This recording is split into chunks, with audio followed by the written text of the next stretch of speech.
사도행전 1장 6절로 11절 말씀입니다. 한 절씩 교독하겠습니다. 그들이 모였을 때에 예수께 여쭈어 이르되 주께서 이스라엘 나라를 회복하심이 이때니이까 하니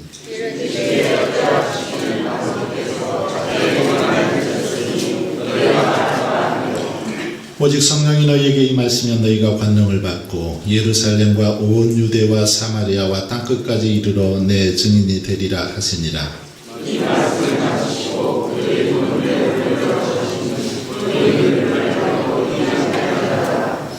올라가시되 제자들이 자세히 하늘을 쳐다보고 있는데 흰옷 입은 두 사람이 그들 곁에 서서 이르되 갈릴리 사람들아 어찌하여 서서 하늘을 쳐다보느냐. 너희 가운데서 하늘로 올려지시니 예수는 하늘로 갔음을 본 그대로 오시리라 하였느니라. 아멘. 우리 옆에 계신 분하고 한번 인사 나누겠습니다. 기도하고 계십니까? 인사 한번 할까요?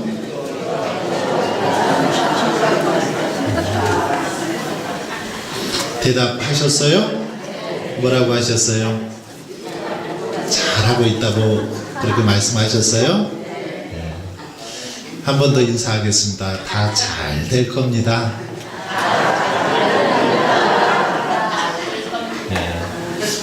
우리가 기도할 때 하나님께서 정말 우리 안에 모든 걱정거리들 또 계획들 다 잘 되게 해주실 줄 믿습니다.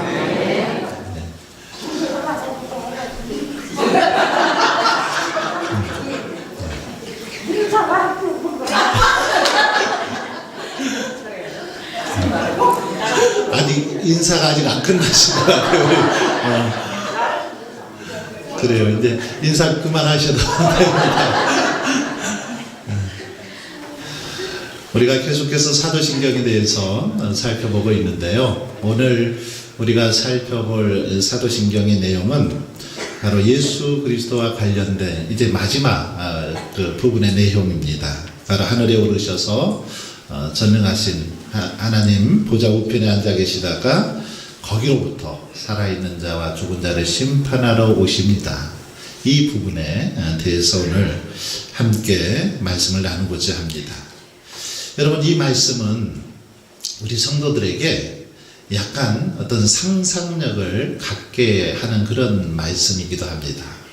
하나님께서, 주님께서 그 살아있는 자와 죽은 자를 심판하러 하늘로부터 이렇게 오신다. 그리고 또 하늘로부터 올라가셨다. 하늘에 오르시어. 이 부분이나 또 거기서부터 우리에게 심판하러 오신다. 이 말씀을 이렇게 생각할 때 그런 상상력을 좀 해볼 수 있습니다. 우리 주님께서 저 우주 공간 어느 별에선가 머물고 계시다가 때가 되면 심판하러 아주 멋진 구름을 타고 손오공처럼 내려오시는 건 아닐까. 이런 좀 상상, 이런 생각을 해볼 수 있습니다. 어떤 행성 가운데 하나 하나님의 아주 화려한 그런 보좌가 있고 예수님께서 그 보좌에 앉으셔서 우리가 살고 있는 이 지구로 심판하러 오시진 않을까. 이런 상상을 해볼 수 있다라는 거죠. 이렇게 상상하는 거 왜 그렇습니까? 거기로부터 살아있는 자와 죽은 자 심판하러 오시겠다. 이 말씀 때문에 우리가 이런 상상을 하곤 합니다. 그래서 이단이나 잘못된 그 종말론을 믿는 사람들은 그렇게 이야기를 하기도 합니다. 아마 하나님께서, 우리 주님께서 오리온 성자 같은 그런 그 별이나 행성 옆에 어느 한 행성 가운데 천국을 마련해 놓으시고 거기 지금 머물고 계시다가 때가 되면 우리를 심판하러 오실 것이다. 이렇게 이단들은 주장을 하기도 하지요. 이단들은 천국을 어떤 행성 가운데 또는 별 가운데 한 군데일 것이다.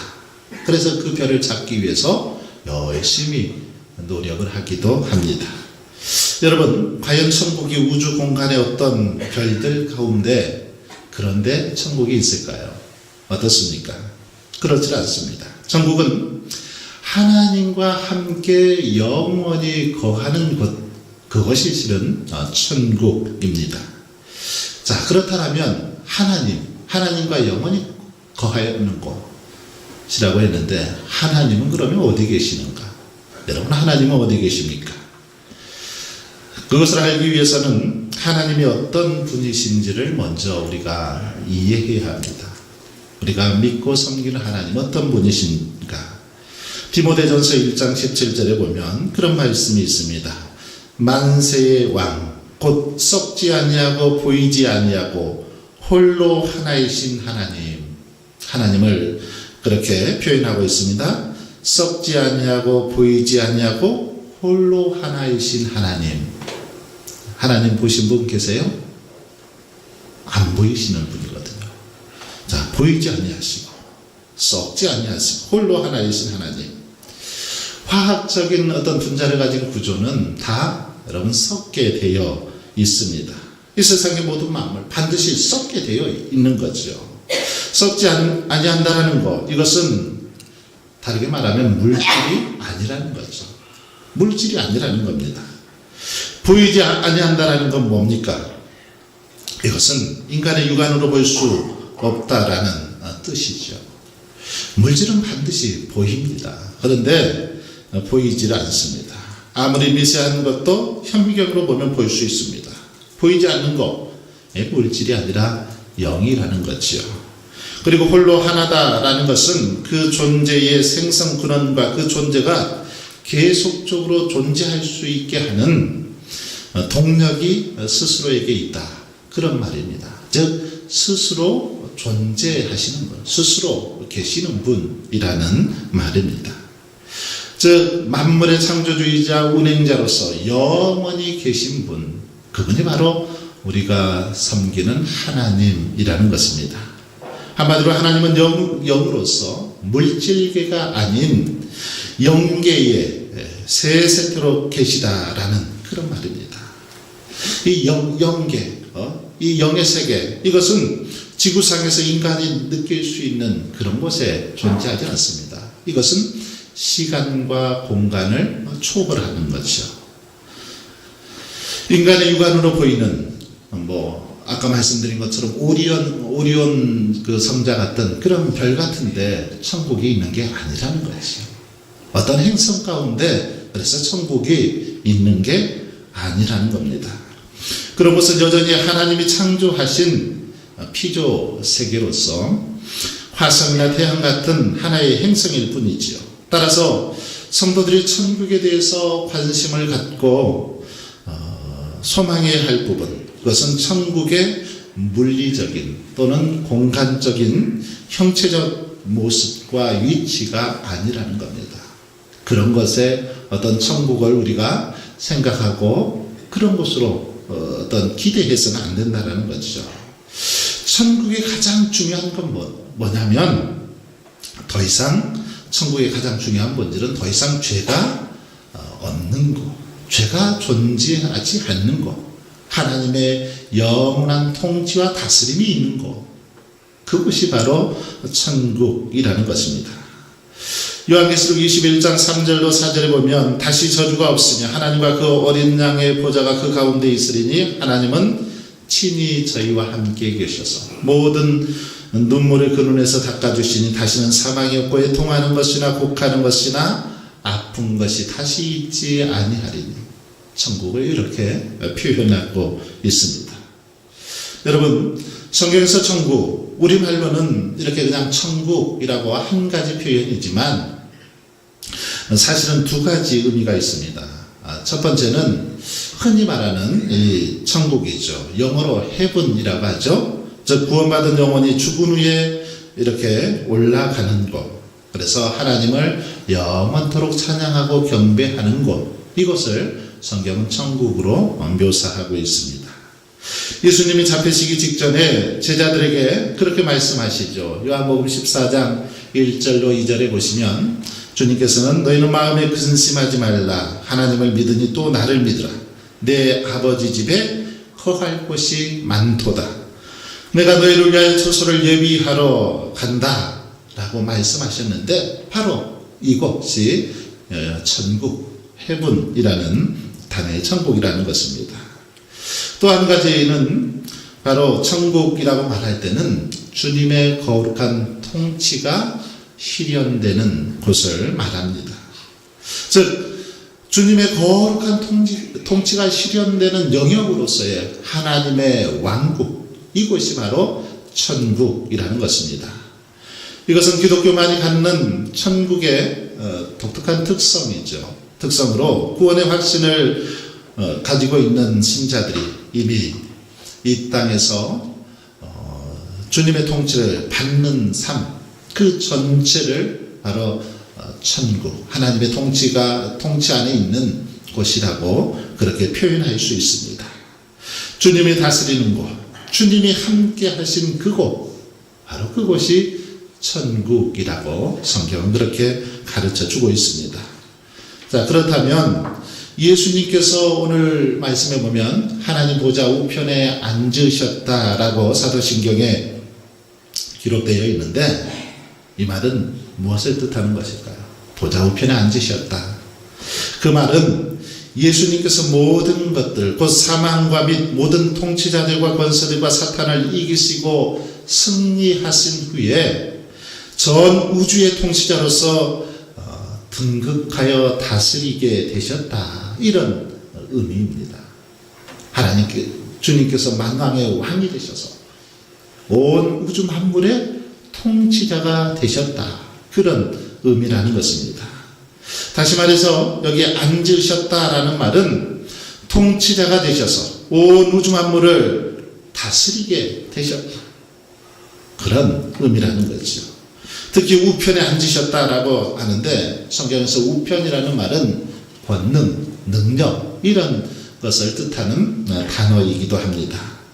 저는 예수님은 은하계에 있는 어느 유성에 올라가셨다가 내려오셔서 우리를 심판하러 오시는 그런 분이 아니라는 거죠.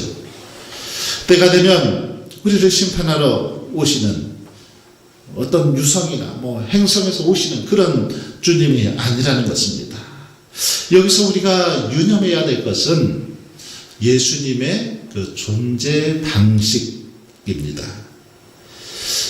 여기서는 예수님께서 부활하시기 전과 후의 존재 방식이 차이가 있는 것을 볼 수 있습니다. 바뀌었습니다. 전과 후의 존재 방식이 어떻게 바뀌었습니까? 오늘 살펴볼 사도신경 대목을 보면 하늘의 처음에 오르시어라는 단어가 있죠. 이 오르다라는 동사입니다. 그리고 우편에 앉다라는 단어가 있고 다시 심판하러 오십니다. 이 오신다라는 동사. 오르다, 앉다, 오신다. 그 세 개의 동사가 나오는데 이들 동사의 시제는 각각 다르죠. 과거, 현재, 미래의 그런 시제를 가지고 있습니다. 그런데 이 세 동사가 각각 독립적으로 그렇게 쓰여지는 것이 아니라 같이 맞물려서 쓰여지고 있다라는 것입니다. 처음 동작이 그 다음 동작으로 계속 이어지더라는 거죠. 다시 말씀드리면 첫 번째 동사가 그 다음 동사의 동작을 지시하고 있습니다. 이것은 바로 존재 양식의 변화를 의미하는 거죠. 우리가 믿는 예수님, 바로 예수님은 어제나 오늘이나 영원토록 그렇게 변함이 없는 분이시죠. 그렇지만 그분의 존재 방식과 사역의 형태는 바뀌었습니다. 어떻게 바뀌었습니까? 오르시고 앉으시고 오시는 것으로 바뀌었습니다. 하나님 나라로 이렇게 올라가셨고 우편에 앉아 계셨고 앉으셨다가 또 때가 되면 오신다라고 그렇게 말씀하고 있습니다. 먼저 이 하늘에 오르시어 이 말씀은 예수님이 하나님의 능력과 영광에 참여하셨다 이런 의미를 가지고 있습니다. 우리 주님께서 하나님의 영광 가운데 참여하셨다라는 의미이죠. 그러기에 오르셨다라는 동작은 곧바로 하나님의 우편에 앉으셨다라는 동작으로 그렇게 이어지고 있습니다. 오르시어 우편에 앉아 계신다. 이렇게 바로 이어지죠. 하나님 우편에 앉으셨다. 이건 뭡니까? 이제 참여하셨던 주님이 이제는 하나님과 동등한 권위를 가졌다라는 뜻입니다. 영광에 참여하신 주님이 동등한 그런 권위를 가지셨다라는 거죠. 여러분, 부활하시기 전에 예수님의 존재 방식은 종의 모양으로 이 세상에 오셔서 사람들을 섬기면서 십자가를 지시는 게 바로 부활하시기 전 예수님의 모습이죠. 그러나 부활하시고 승천하신 후에 주님은 어떻습니까? 하나님의 영광과 능력에 참여하셨습니다. 동등한 권위로 참여하게 되셨고, 그리고 동등한 권위를 갖게 되셨다라는 것입니다. 자, 그리고 이제 심판하러 오십니다라는 이 부분이 있는데, 여기에는 몇 가지 중요한 의미들이 있습니다. 우리 주님께서 심판하러 오신다. 이 말 속에는 크게 3가지 정도의 의미가 담겨져 있습니다. 먼저, 모든 피조물들, 이 땅의 모든 피조물들은 다 예수 그리스도 통치 아래 있다, 이런 말입니다.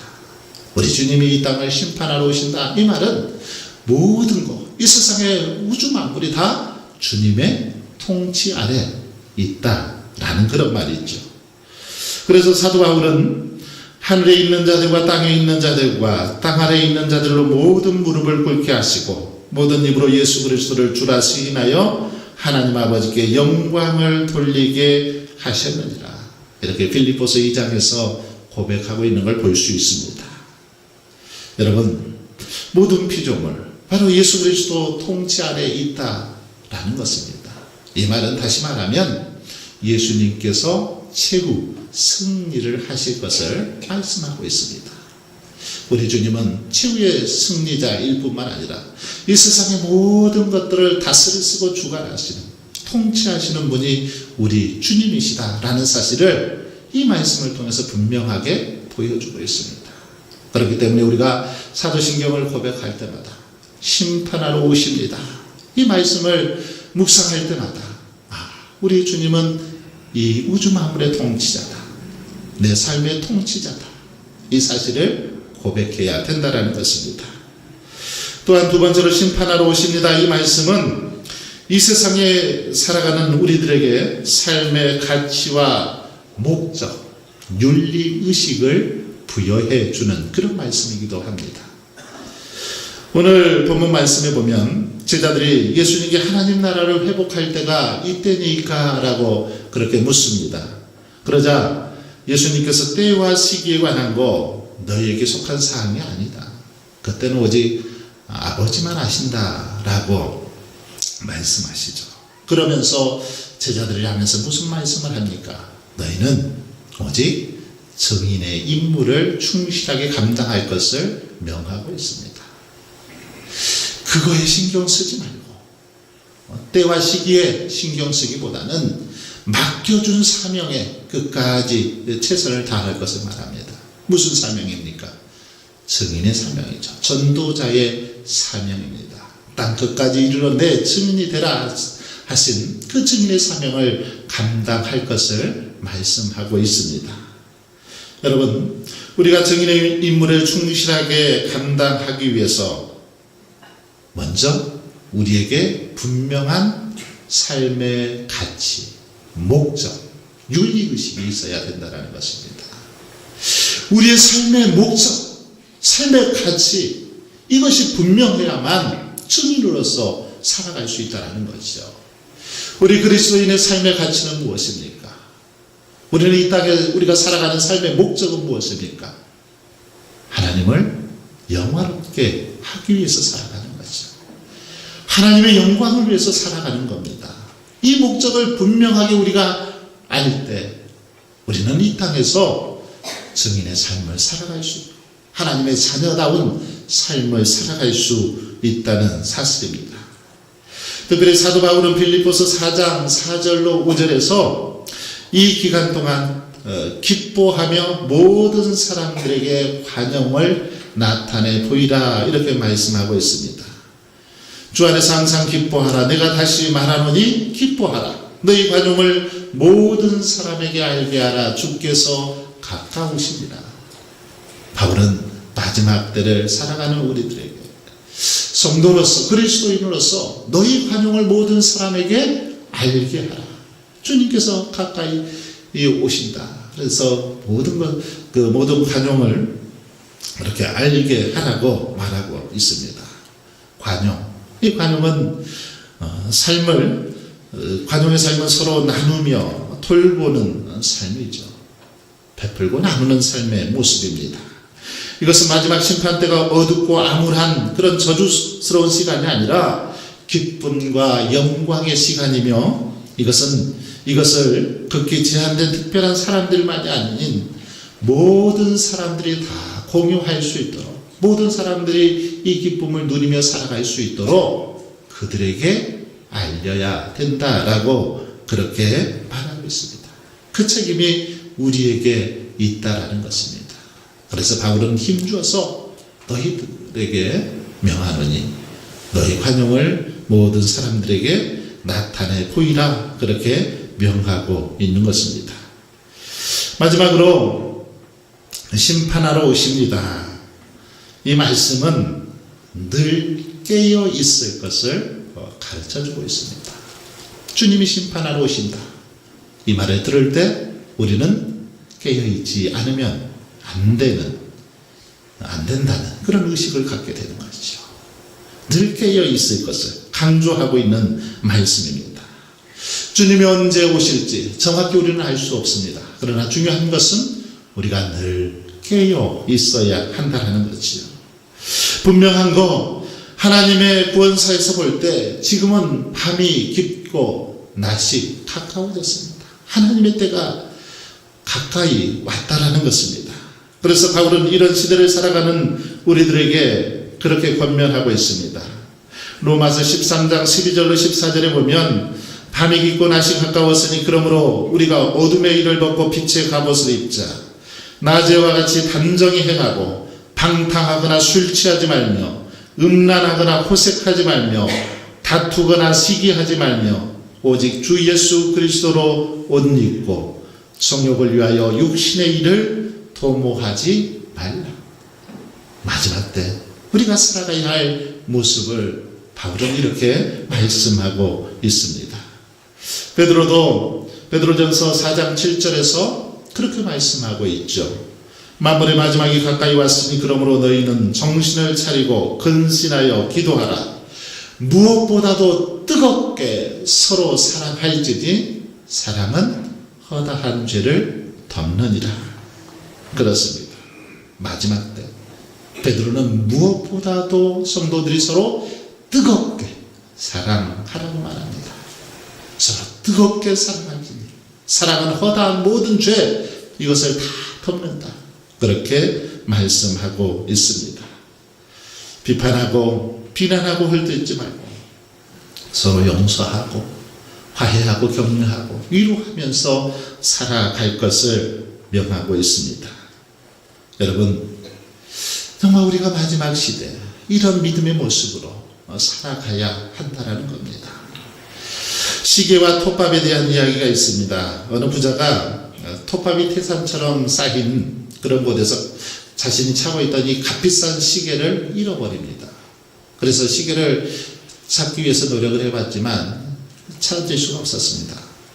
찾다가 자기 혼자 찾다가 안 되니까 이제 사람들을 불러서 이 시계를 찾아주는 사람에게 제가 후사를 하겠습니다. 그러니 좀 제발 찾아달라고. 그래서 많은 사람들이 달려들어서 태산같이 쌓여있는 그 톱밥을 막 이리저리 뒤지면서 찾아봤습니다. 그런데도 시계가 보이질 않는 겁니다. 찾다 지쳐서 그냥 이제 사람들이 다 돌아갔습니다. 그런데 사람들이 다 돌아가고 나니까 한 어린아이가 이렇게 오더니 시계를 가지고 오는 겁니다. 궁금해서 아니 어떻게 너는 이 시계를 찾을 수 있었냐라고 물었더니 이 어린아이가 사람들이 다 돌아간 다음에 저는 이 톱밥에다가 조용히 귀를 대고 이렇게 들어보았습니다. 그랬더니 어디선가 째칵 소리가 들리는 겁니다. 그곳에 가서 파보았더니 그 속에 시계가 있어서 찾아왔습니다. 이렇게 대답하는 겁니다. 여러분, 우리가 마지막 시대, 이 시대를 살아갈 때 우리에게 필요한 것 무엇일까요? 심판의 때가 째칵 지금 울리고 있는데, 이런 시대 때 우리에게 필요한 삶의 자세는, 믿음의 자세는 바로 하나님의 음성에, 하나님의 말씀에 조용히 귀를 기울이는 것입니다. 성령의 세미한 음성 가운데 귀를 기울이는 것이죠. 기도하면서, 찬양하면서, 하나님의 말씀을 읽어가면서, 하나님께서 오늘 우리에게 무엇을 말씀하시는지, 오늘 우리가 어떻게 사는 것이 복된 삶을 사는 것인지 귀를 기울여야 한다는 것입니다. 그럴 때 우리는 복된 삶, 믿음의 삶, 승리하는 삶을 살게 될 줄 믿습니다. 그러므로 저와 여러분은 주님이 언제 오시든지 늘 기쁨으로 정말 주님을 맞이할 수 있도록 늘 깨어 있기를 원합니다.